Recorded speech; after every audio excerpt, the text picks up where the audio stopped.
আমাদের সকলের উদ্দেশ্যে কিছু বলবেন। হ্যালো সবাইকে, কেমন আছেন সবাই? প্লিজ আনসার দেন, তাহলে আমি বুঝতে পারবো না যে আপনারা সবাই কেমন আছেন।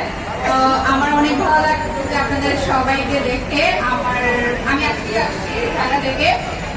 আপনারা তো সবাই জানেন আমি চিটাগংয়ের মেয়ে, আর আমাদের এখানে চিটাগংয়ে যে ইলেকট্রিক স্কাই পার্কে উইন্টার ফেস্টিভ্যাল হচ্ছে, আমার অনেক ভালো লাগতেছে। সাথে রূপা আপু আছে আমার সাথে, রূপা আপু আমার সাথে কথা বলেছে। থ্যাংক ইউ সো মাচ আপু। আপনাদের সবাইকে দেখে খুবই ভালো লাগছে, আবারও বলছি। তো থ্যাংক ইউ সো মাচ সবাইকে। প্লিজ আপু প্লিজ।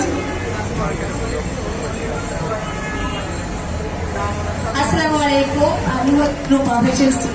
আপনারা সবাই জানেন আমার